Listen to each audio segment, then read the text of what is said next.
I'd like to call the June monthly Board of Education meeting to order. Please rise for the Pledge of Allegiance.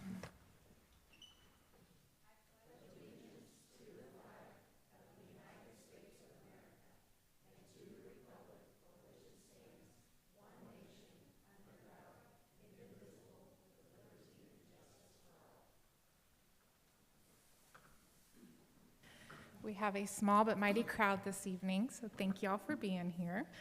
I would accept a motion to approve the agenda. I'll make that motion. Thank you, Mr. Quinn. Do I have a second?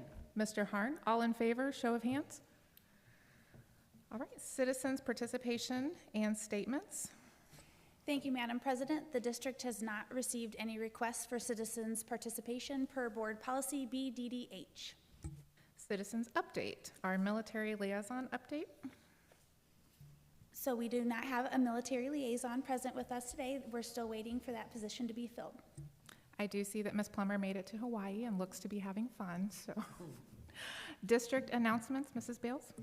Thank you, Madam President. Summer school is underway. We currently have about a little over 2,000 students enrolled in summer school this summer.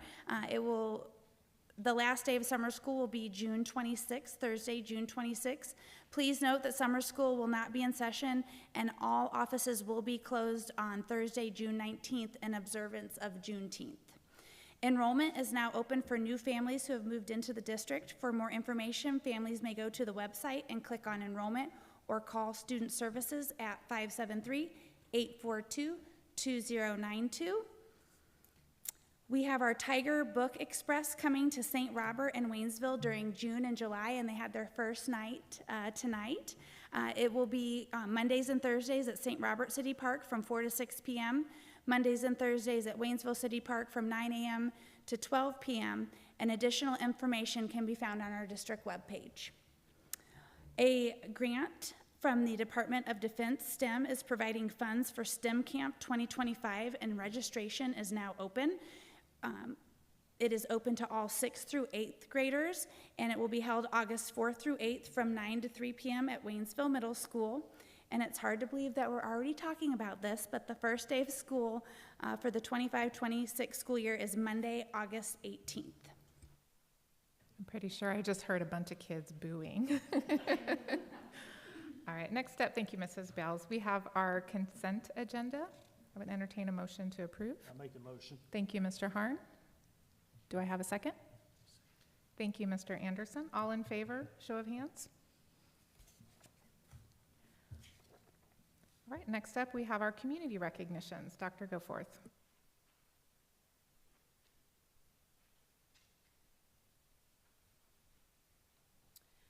Thank you, Madam President.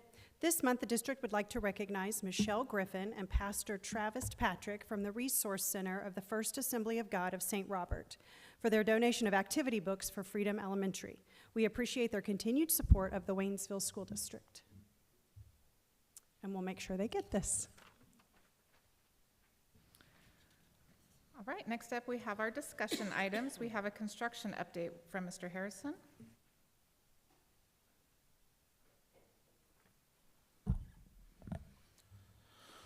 Thank you, Madam President. I'm excited for the opportunity tonight to update you guys on our current construction projects.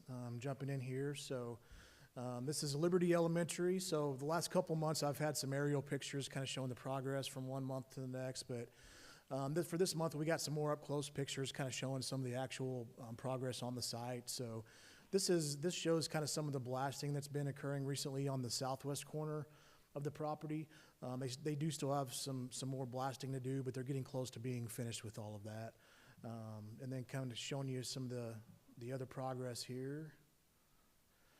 I'm sure you guys, if you've driven through T Highway recently, you've seen the same pictures here. These are both retaining walls that are going up along T Highway.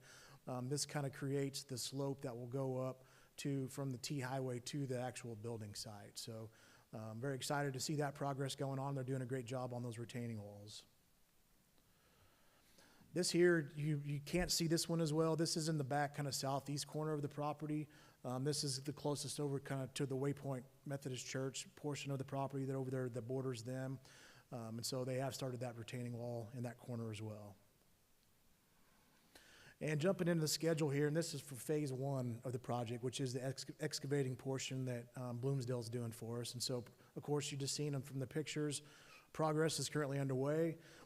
July of '25, we're expecting major excavating to be complete. And Bloomsdale is, I would say, actually a little bit ahead of schedule right now. So they're doing very good with the from a scheduling standpoint.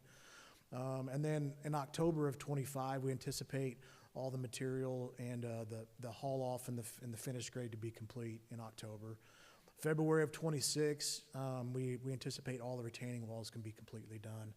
And then jumping into the phase two portion of the project, these phase one and phase two will overlap a little bit. Phase one is Bloomsdale, phase two is Wright Construction, who just won that bid, and they'll begin in August. But Bloomsdale will be ready to go whenever Wright comes on site around the August timeframe.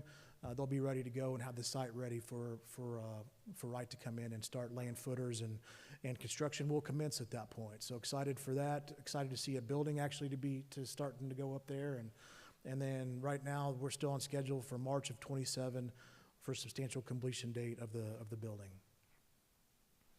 And then we also have those solar panels going in right now. The schedule for that, we're going out to bid on that.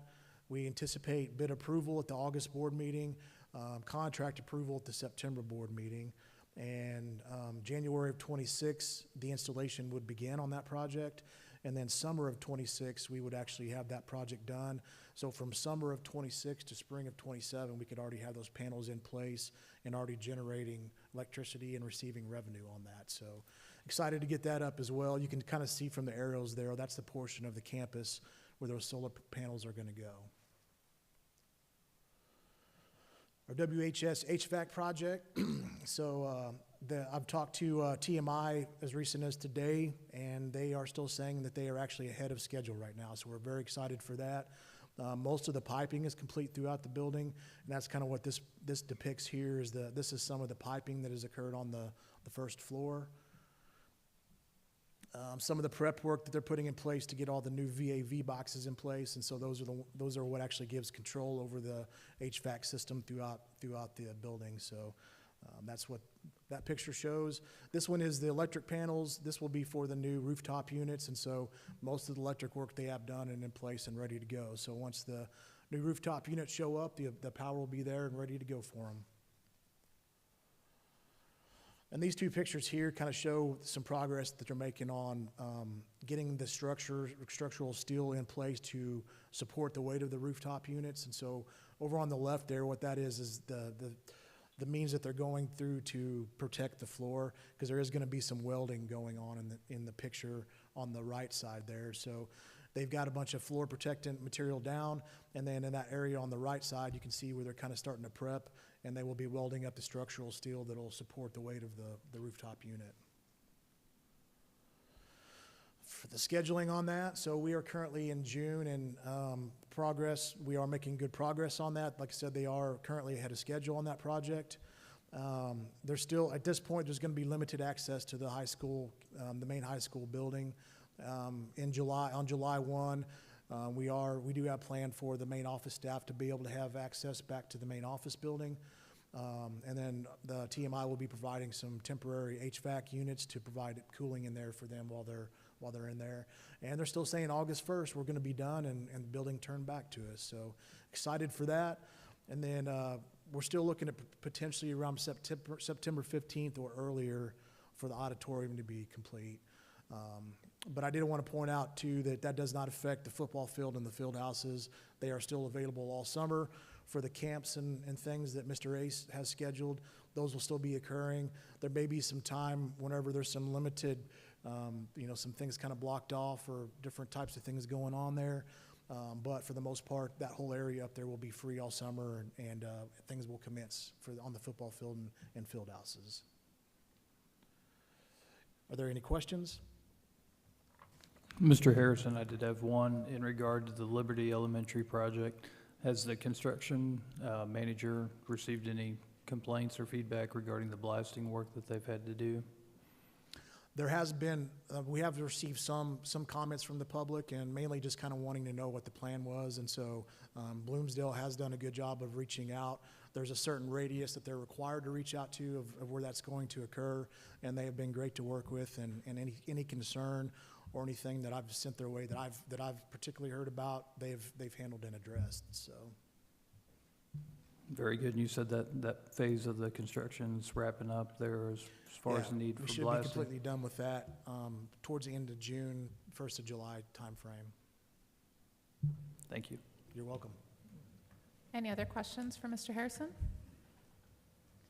I know we all appreciate being ahead of schedule with all the rain, but thank you. Yeah. Next up, we have our school counseling program update, Mrs. Long and Mr. Henson. Thank you. Thank you for the opportunity to provide an update on our school counselors and school counseling program.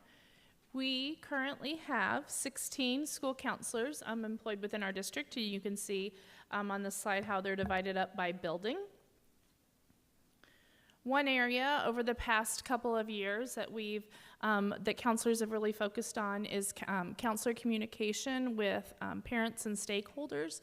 So they've really increased and been aware and worked collaboratively on this, communicating through school newsletters, using school messenger, the Remind app, and social media. So you'll see on here like the graphic on bullying that they use and send out whenever they're conducting bullying lessons with the students. We try to send this out through our building newsletters. The Missouri Connections little poster there is something that they all inserted in their building or had teachers send out and remind. The high school newsletter. And then I wanted to brag on the right. We received quite a bit of positive feedback this year. Our high school counselors did a senior remind for scholarships, focused on scholarships, and had lots of feedback from parents that if you were part of that, you know they did a really good job. If you opted in to get the messages, you got quite a few that let people just keep up to date on what scholarships are out there and deadlines that are coming up. Social emotional support, I'll let Mr. Henson take over for there.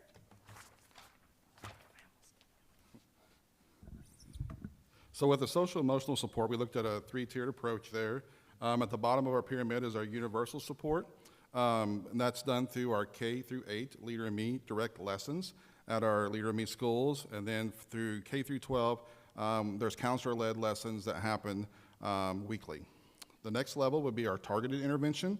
That would be through small group school counseling, through student and family support, through our MFLACT, our Military Family Life Consultant, and also through our SST teams, which they meet weekly through the PLC Wednesdays. Our team meets together to support students.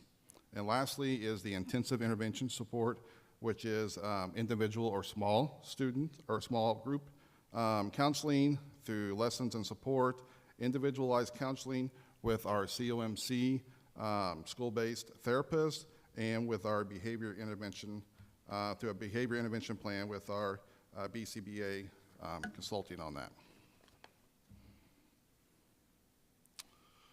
So when we talk about transitions between schools and district at the elementary level, elementary counselors can go to Parker and Williams and do some observations with our incoming kindergartners. But then they also do tours. So all of our early childhood students were able to get on the bus, and they would go to one of the elementary schools, both Williams and Parker. But then also all of our 5th grade students traveled to the 6th grade center to see Mr. Snicker and his team to get a tour of the 6th grade center before the new year starts. Transitioning students through the SST meetings, early childhood, they fill out a form on every incoming kindergarten student, and they share that form with the building that student is going to. So those kindergarten teachers have that information prior to the year starting. And then with our 5th to 6th grade, our 5th and 6th grade administrators, along with their guidance counselors, they meet to prepare for a successful transition for students who may need support from 5th to 6th grade.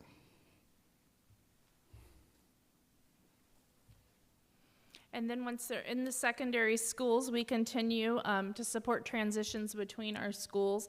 As Mr. Henson mentioned, the 5th graders come to the 6th grade, but then the next year they go up and they tour the middle school.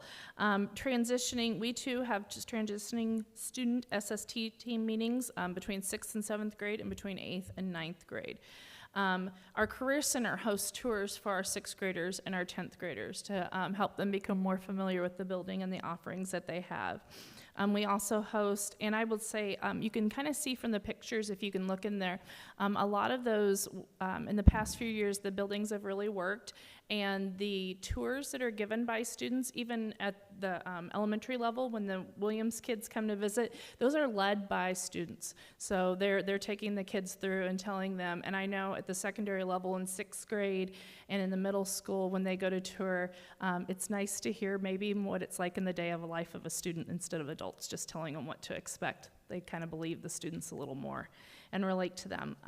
We have some summer orientations. Freshman Transition Day is planned for early August at the high school, and then also our middle school offers a new student and parent welcome that's for any incoming 7th grade parent and student, as well as students new to the district. And the same for the Freshman Transition Day. And then when students maybe enter our district or they exit our district altogether, they're coming to us from somewhere else. This has been an area of focus that we have in support here. You can see that picture down there is our counselors. They keep very current on their MIC3 training.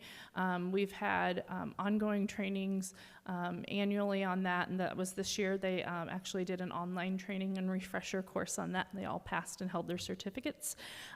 We've really, all the secondary buildings use the student-to-student or S2S model for, again, student-led support and students transitioning into the district. A similar model is at every elementary school as well, where they have a new crew for students, or they have student ambassadors, and their job is to help acclimate and introduce new students to the building. Really worked on those strong processes. We also have started to focus on when students leave us and they transition and they leave, and what we're doing to support there. So each building has come up with some plans as soon as they are informed that a student will be moving and leaving, everything from having maybe an influx sit down and help them explore their new school and where they're going to live and get a better idea of what that transition is going to look like, to just simply giving them a little bit of a goodbye gift, a token of, remember Waynesville, take us with you. And there's a little picture there in the middle of an elementary token that they do in their building. I also want to highlight our emotional crisis response plan and team. This is led by our district counselors, and I just really want to brag on this team and the plan they have in place. It's modeled off of the state model. We revisited it and updated it a few years ago, but it is, I know that our staff in the district feels very reassured having this in place. If we have any type of a crisis that would involve a need for an emotional response, our counselors are so very well versed on this plan, and they immediately show up. They know exactly what to do. They are so helpful at pointing and reminding us of the steps along the way, and it's all listed out, because sometimes when things get busy in those situations you forget, but we've got some checklists. We've got documentation that we keep just to really help provide that support, and they have provided it in multiple buildings within the district, and then occasionally they're even called from neighboring districts to help in such situations, because we are so fortunate to have such a qualified and outstanding team that provides that type of support. And then finally, focus areas for the upcoming school year. You can see here, we get to celebrate everything from preschool to high school graduation and everything in between, and what we're preparing them for after that final high school graduation. So elementary counselors are focused on their college and career activities and experiences, and streamlining some of those just to make sure that the tier 1 is there and every student's getting the same opportunities. And then at the secondary level, we're going to review our secondary college and career readiness plan. That is a plan that includes everything from counselor-led lessons to embedded lessons in classes that prepare students, writing their resume and all those things, just to make sure that they're still serving the purposes that they need to purpose, that they're updated, and that they're placed in timeline in the right place for students. So we're going to do a review of that this year as well. Any questions? And Ms. Long, I know we got a great bully program. So through these different programs, have you been seeing a decrease in In that behavior? Behavior and in also in the, reports. We reports. have had a decrease in reports. They've done a really good job. The bullying lessons, we worked actually with Dr. Goforth a year or two ago, because we did some work on just really digging into focus on the areas that we thought maybe needed a little bit more attention within awareness of what bullying is and the different types and just different specifics about it.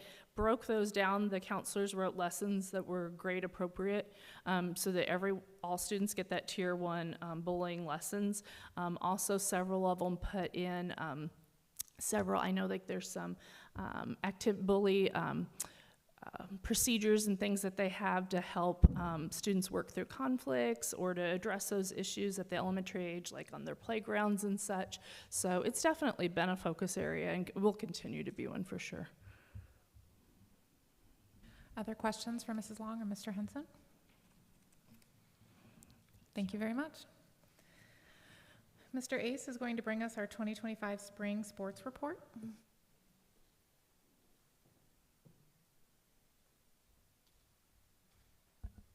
Thank you, Madam President.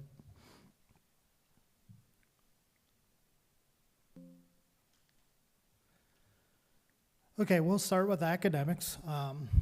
Want to just shout out my wife. Always says I say the same thing every month, every time about GPAs, but I'm going to say it again. Our GPAs continue to grow and continue to go up.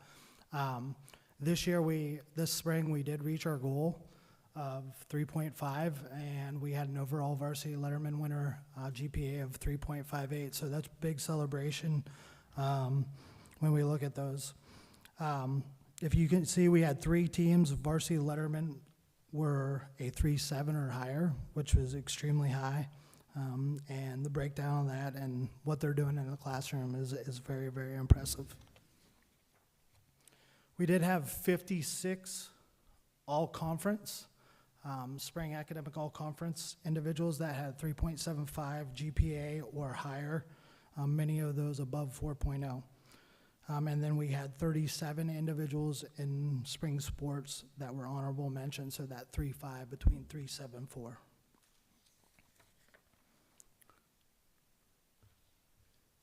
Next is just a breakdown, and you can look at all the double digits over there at all conference first team for each one of those programs.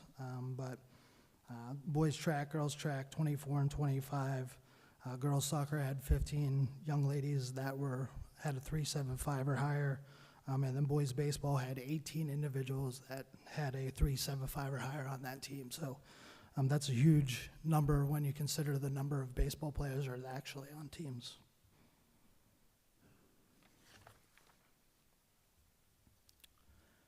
Competitively, when we look at things, actually there's an update today that I received. We did have 2 baseball players that were named second team all conference. So when we look at the all conference numbers, we had 21 individuals that were named all conference, 16 that were all district, and then we had 8 all sectional athletes and or regional athletes. We did send 8 individuals to the state championships, Beecher State Championships.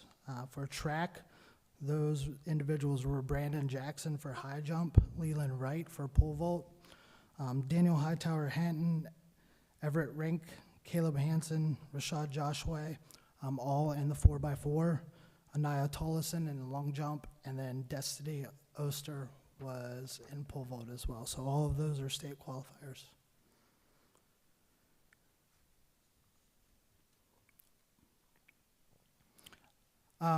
We did sign 2 individuals. This was my first music signing this year, so Sit Lolly Arzabala is going to the Manhattan School of Music, so she will be singing and writing and doing, playing some instruments as well, I believe. So in addition to that, we did have another individual, Sophia Friesmeyer, that will be going to Central Methodist University.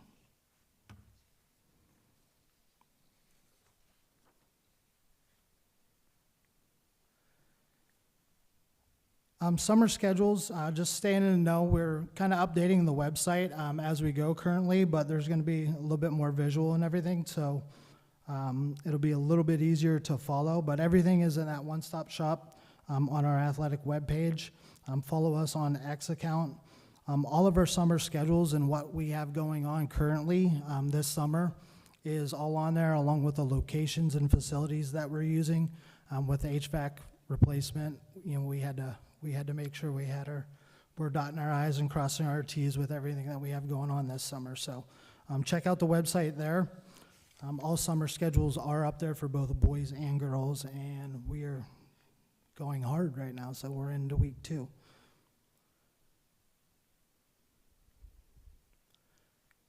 Our TPT schedules are on there as well, but I just wanted to share we're averaging about 200 student athletes right now, a little above 200 student athletes daily that we have in the weight room right now. So everything is still open at the high school, which if we had 200 and we were just trying to share down here at the middle school, that would be really crazy. So I appreciate our central office and TMI and everyone working through that HVAC so that we can continue to provide those opportunities for our kids.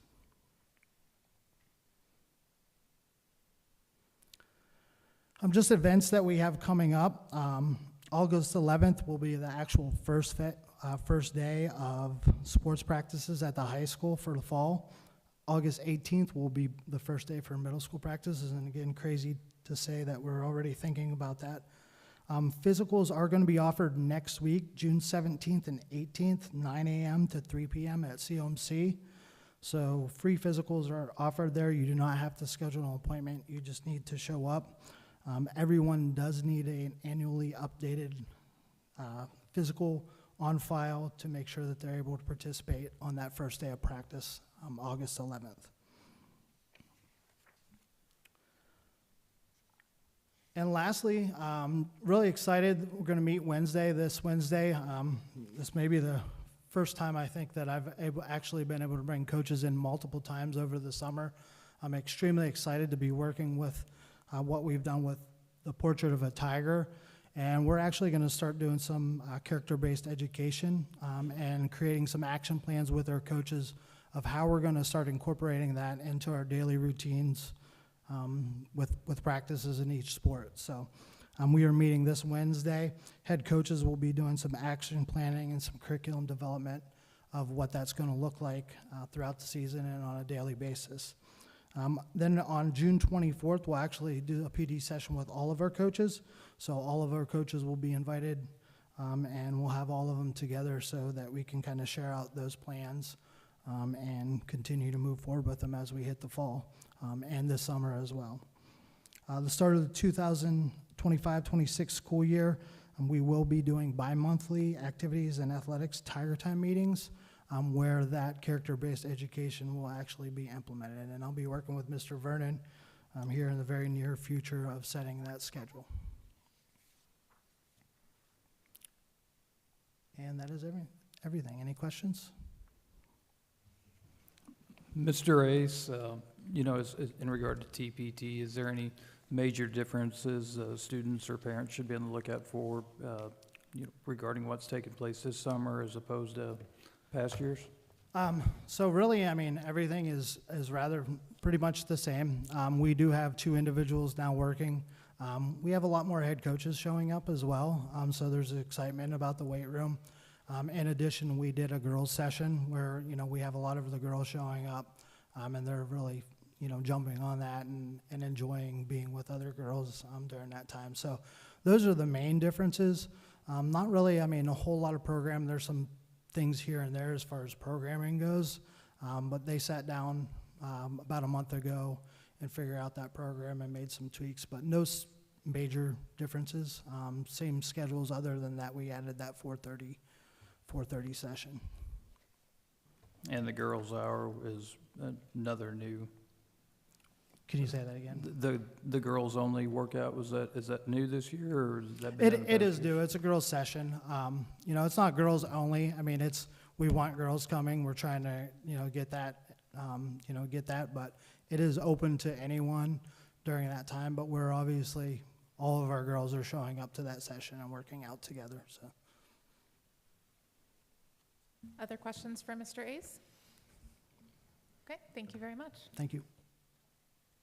Next up, we have our end-of-year performance report with Mrs. Long and Mr. Henson.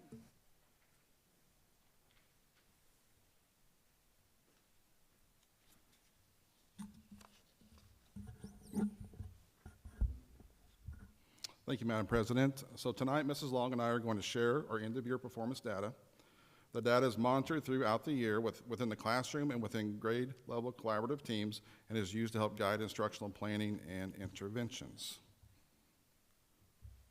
So tonight, we'll discuss our standard proficiency data, STAR Early Literacy for grades K and 1, STAR Reading for grades 2 through 10, and STAR Math grades 1 through 8.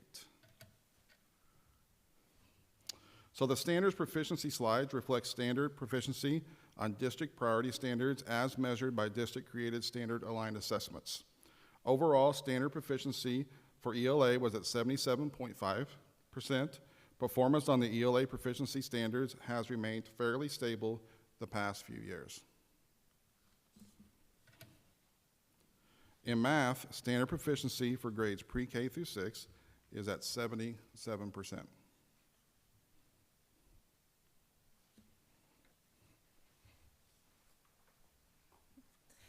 Thank you. On a secondary level, our standards proficiency, this data is gathered from the building TMR reports, and the local assessment data is reported by teachers. So this is the standards proficiency for the middle school this year. Just to kind of note, I know the two math areas are definitely appear much lower here. They had new assessments that they implemented this year. They were very rigorous assessments. And at the beginning, this data reflects, first of all, prior to any relearning or reinstruction or intervention on anything. It also, at the beginning of the year, once noting that students were, obviously the rigor was up and they were struggling, allowed them to stop and reflect and put in several safety nets, what we call soft landing strategies, both for learning and grades in place. And we saw a rise in that, and you'll see, as reflected in some other data later, some really great gains in learning. But this is just that initial assessment data as it's reported out. And the same for high school standards proficiency. This is based on, again, the reports from their collaboration that the teachers share.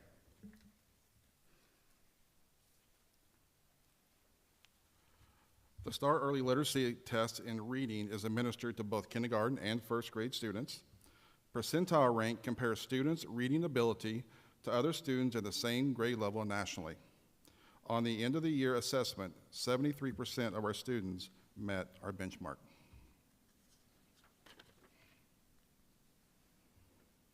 For first grade early literacy, our overall proficiency rate increased 13% as a district from the fall to the spring assessment window for our first grade classes. We saw significant gains from fall to spring at East, Freedom, Partridge, and Thayer. This slide depicts the percentage of students meeting the benchmark at each elementary building.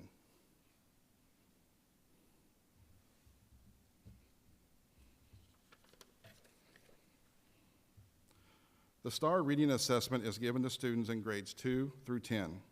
Growth was made at all grade levels with the exception of second grade in the number of students scoring at the 50th percentile or higher in reading.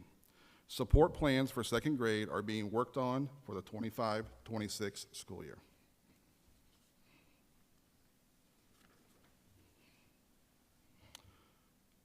This slide shows the average scale score in grades 2nd through 10. Scale score is calculated based off the difficulty of the questions.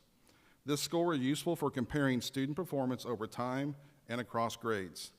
Our spring 24-25 scale score remained consistent with prior years, but we did see increases at some grade levels.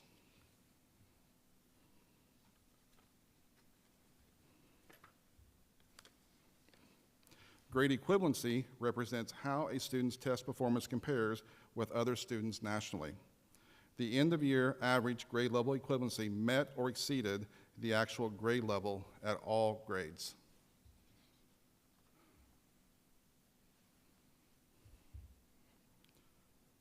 The student growth percentile compares students' growth to that of their peers nationally. A student who scores at the 50th percentile exceeds the growth of 50% of students nationwide in the same grade level with similar achievement history. Our goal is for our students to grow from where they start the year to where they end the year. From this chart, you can see that our students' growth in reading scored in the middle to upper third of their academic peers nationwide.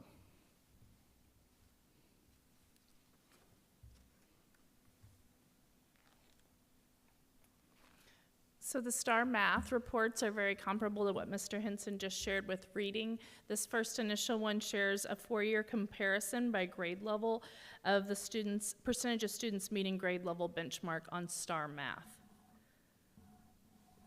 This chart shows this year and by grade level at each elementary building.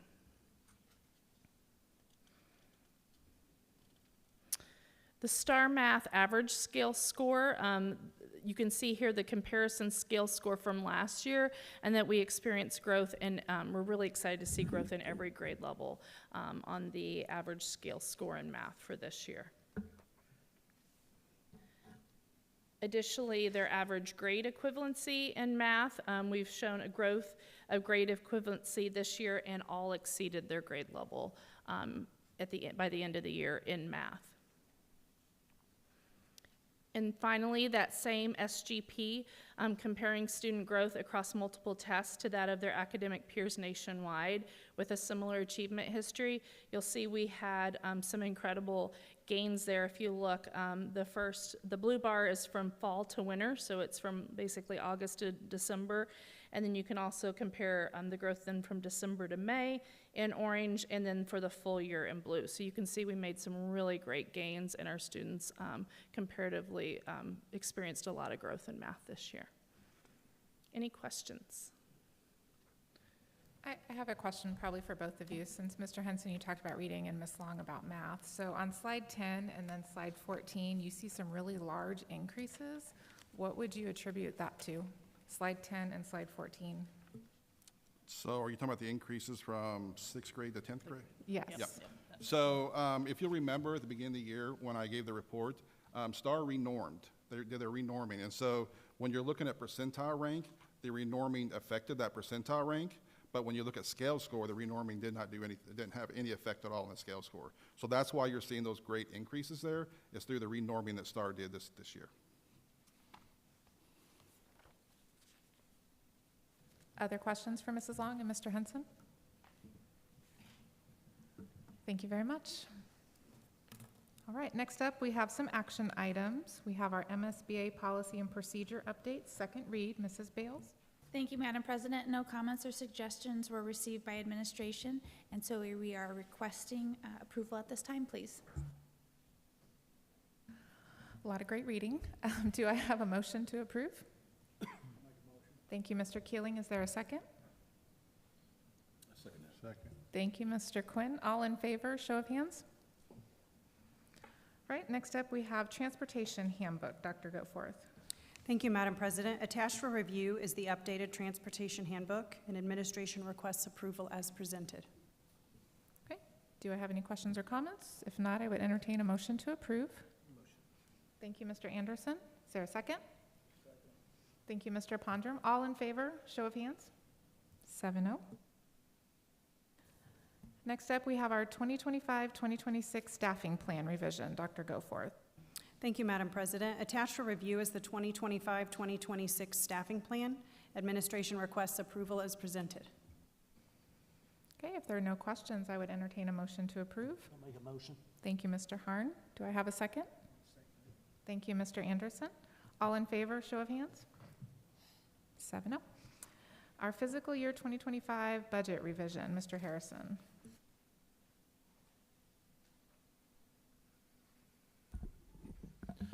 Thank you, Madam President. So June is a month whenever we revise our current year budget and then also go into our next year's budget proposal. So this first presentation here is revising our FY25 budget.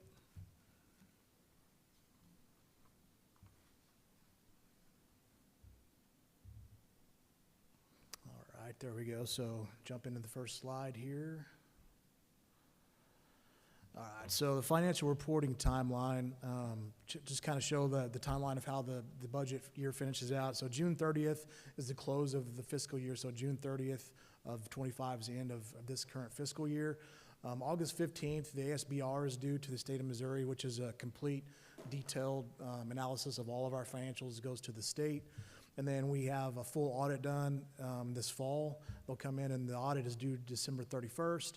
And then the prior year ASBR, when everything is finalized and audited and ready to go, that will be presented to the board at the mid-year board retreat.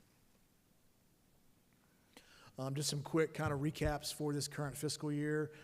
State revenues, they were increased in FY25 due to the increase of the SAT, which is the state adequacy target, or student adequacy target, from 6375 to 6760 this year. And then an update on impact aid, which is good news. We maintain B2 eligibility for FY25, which is always great news for the district. Jump into the next slide, please. Expense update. So salary and benefit expenditures increased in FY25 from last year to this year by approximately $1.9 million. And that was due to the salary and benefit package that was offered for this year. Capital expenditures for FY25 include expenses for Liberty Elementary. So looking back in the capital expenditures for this current year, there's a little bit of a jump there, and that's directly related to phase 1 of the Liberty Elementary project.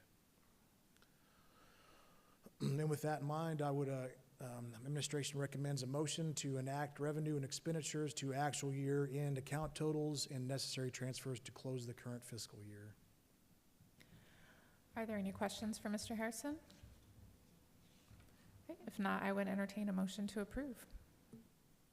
Thank you, Mr. Anderson. Second? Thank you, Mr. Keeling. All in favor? Show of hands. All right, next up, we have our fiscal year 26 budget proposal. Mr. Harrison. Thank you, Madam President. So I'll jump into the proposed budget coming up for FY26. Coming in here to the first slide.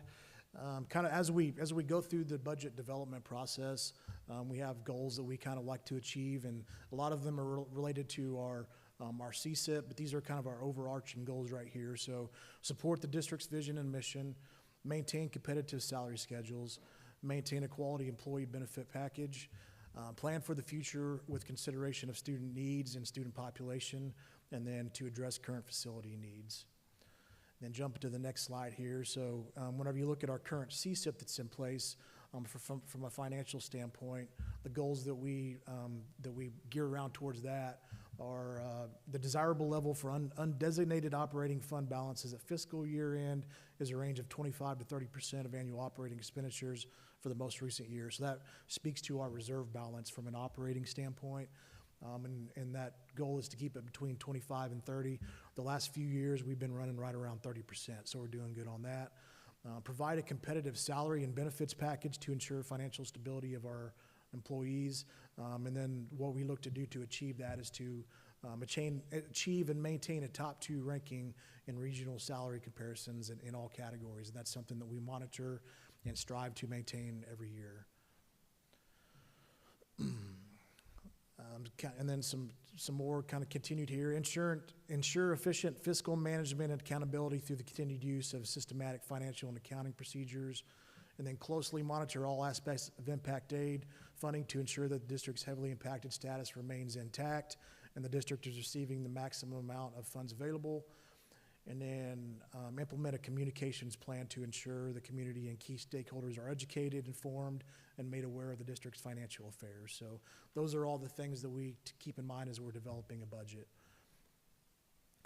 So jumping in here next, kind of show you the overall budgeting process. So this is a process we've went through over the last few weeks and months here, getting to this point. So we start off, looking at the local, state, and federal revenues, kind of seeing what's coming down from a legislative standpoint, kind of looking to see what's being appropriated, and then we use that to develop our revenue projections for the year. Salary and benefit projections, we work together with our salary committees to kind of get a plan in place, and then, of course, the board is the final approval on what happens for the employee salary and benefits package. And then we work with the department directors and building principals to develop individual budgets.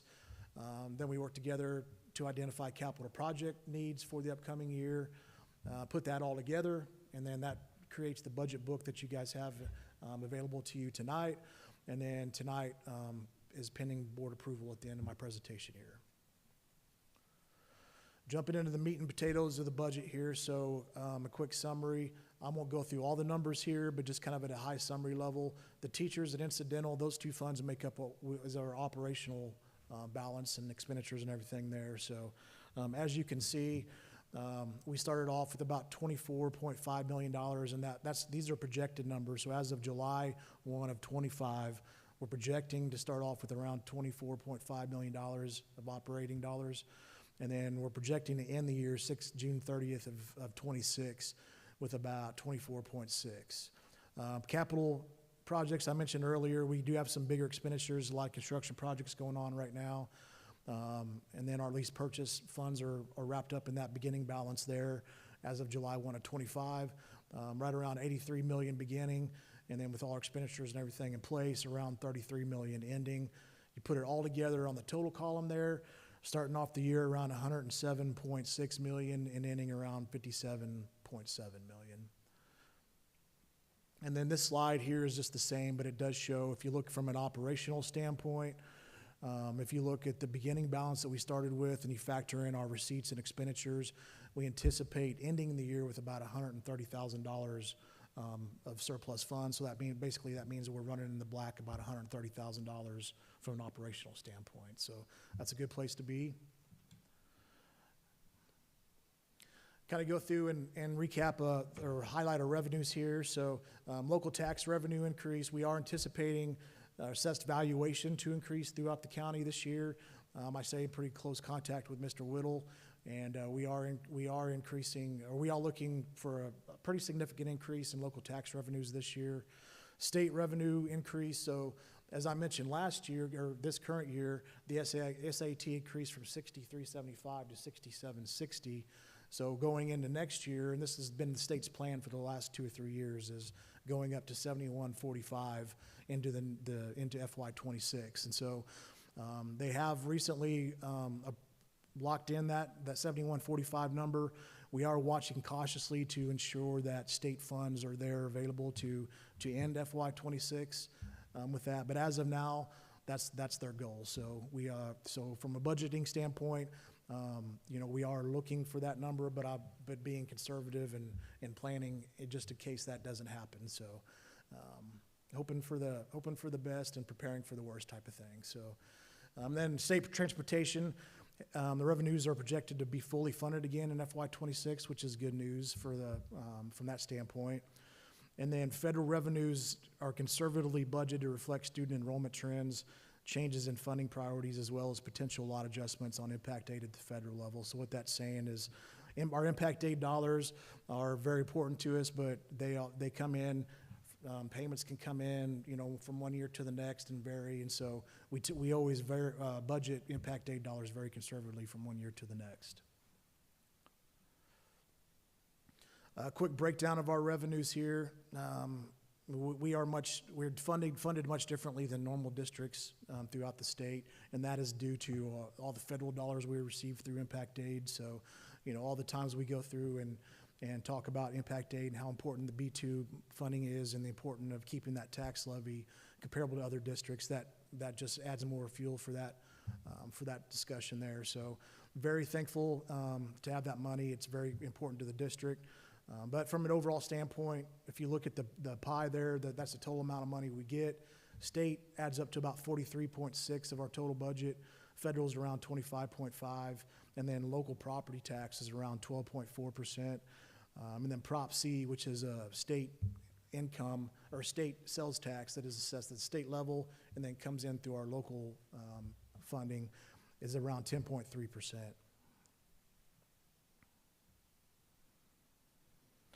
Quick breakdown of each kind of category of revenues here. So as you can see there, our local taxes are the biggest portion of our local revenues, and then we also have Prop C.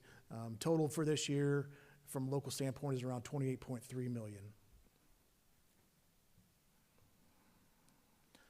County revenues this year, this is kind of a miscellaneous revenue. It comes in through some state assessed utilities and things like that. We're anticipating this to be pretty much flat with this year, right around $900,000. And then state revenues, as I mentioned, that's going to go up a little bit due to that lot increasement. Right now, we're projected from a total standpoint from state revenues to be right around 41.1 million. Federal revenues, you'll see here, we're currently budgeted, for FY25 and FY26, fairly low there compared to others years.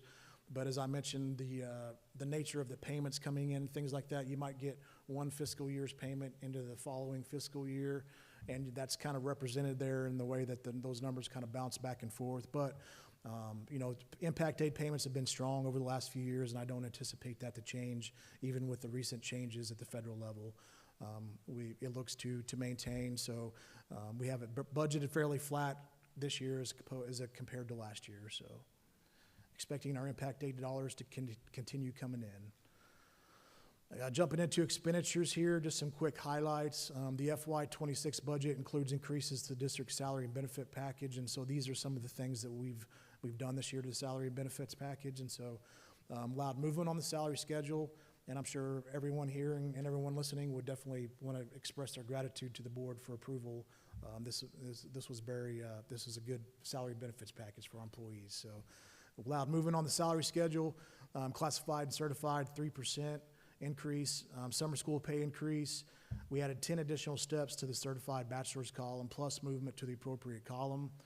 And then transportation, we normalized their schedule, and so we now have all salary schedules normalized, which is something that we've been working on for several years now, and glad to be to that point. Speaking towards capital project expenditures, the capital project fund expenditures are budgeted for this year at $55.7 million for FY26, and these are just a short list of some of the things we're doing here. They include but not limited to Liberty Elementary School, the admin building renovation, our high school HVAC system upgrade, some upgrades to the audio, visual, and lighting at the high school auditorium, Partridge electric upgrade, and some asphalt repair across the district. And similar to the revenue breakdown earlier, a breakdown of the operating expenditures. As you can see there, out of our total operating expenditures, salary and benefits in total make up about 76%, and that number can range anywhere from 75 to 80% on any given year. But that does make up the vast majority of our operating expenditures. Purchase services is around 16%, but salary and benefits is definitely by far the greatest expenditure we have from an operating standpoint.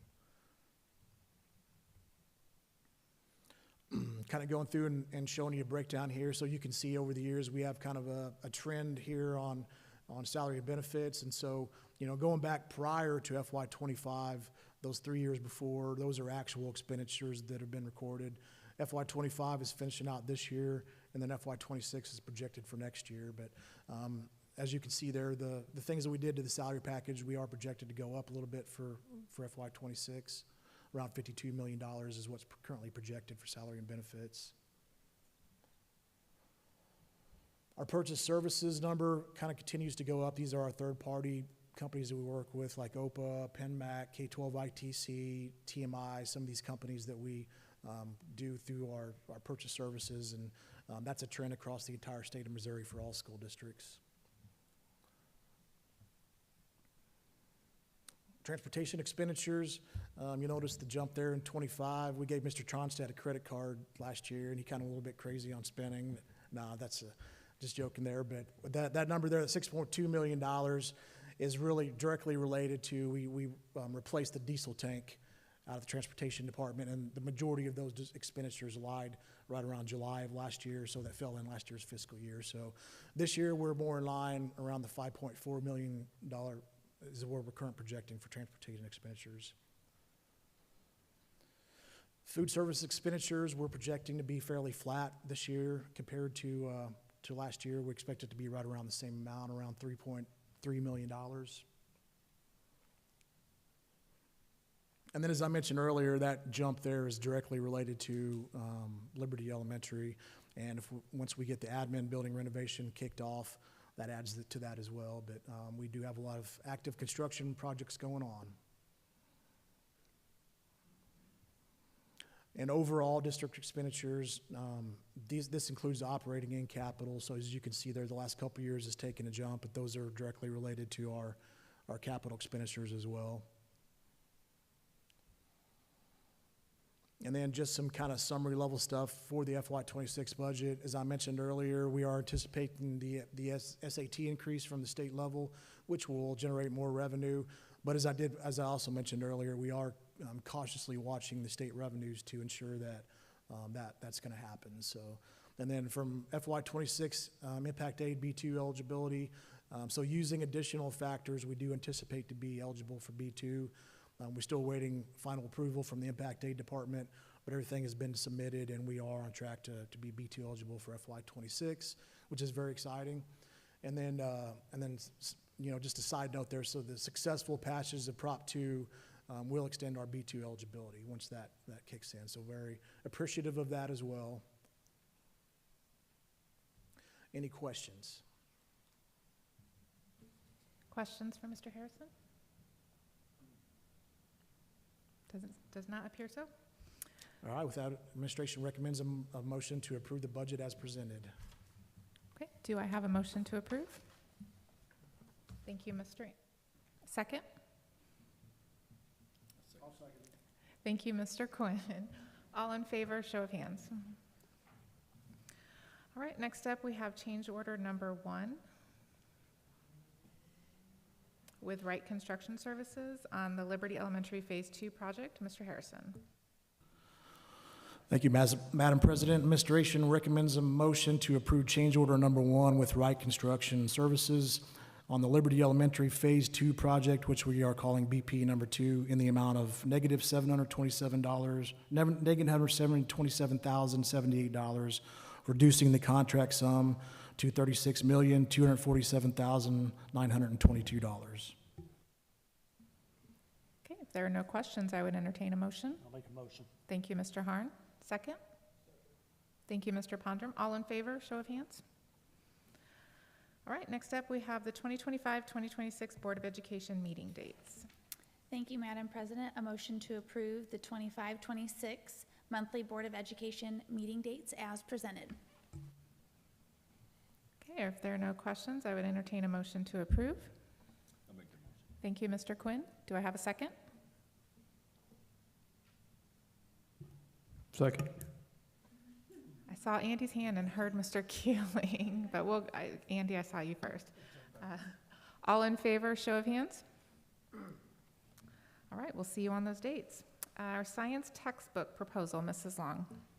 Thank you, Madam President. Attached for consideration is a proposal for new science textbooks for grades 6 through 9. These new textbooks and resources align with district curriculum and the Missouri Learning Standards. Administration requests approval for the purchase of these science textbooks and resources. Okay, do I have a motion to approve? I'll make that motion. Thank you, Mr. Harn. Second. Thank you, Mr. Lercher. All in favor, show of hands. Thank you. Next up, we have job description. Dr. Goforth. Thank you, Madam President. Attached for review and consideration is the following job description: 2.21.2 Tech Coordinator. Administration requests approval of the job description as presented with the first reading waived. Okay, do I have a motion to approve? I'll make that motion. Thank you, Mr. Keeling. Second? I'll second it. Thank you, Mr. Quinn. All in favor, show of hands. Okay, next up, we have the East Elementary FEMA Architectural Services RFQ. Mr. Harrison. Thank you, Madam President. Administration recommends a motion to select Paragon Architecture for the design and architectural services associated with the East Elementary FEMA project. Okay, do I have a motion to approve? Motion. Thank you, Mr. Anderson. Second? Thank you, Mr. Pondrum. All in favor, show of hands. Motion passes. And East Elementary FEMA Grant Writing and Grant Project Management Services. Mr. Harrison. Thank you, Madam President. Administration recommends a motion to select Toth and Associates for grant writing and grant project management services associated with the East Elementary FEMA project. Do I have a motion to approve? I'll make that motion. Thank you, Mr. Harn. And a second? Second. Thank you, Mr. Keeling. All in favor, show of hands. That concludes our business for this evening, and I would entertain a motion to adjourn. Thank you, Mr. Quinn. Do I have a second on this? Thank you, Mr. Keeling. All in favor, show of hands. Oh, Aaron, I was like, okay. Motion passes. Everyone have a great evening.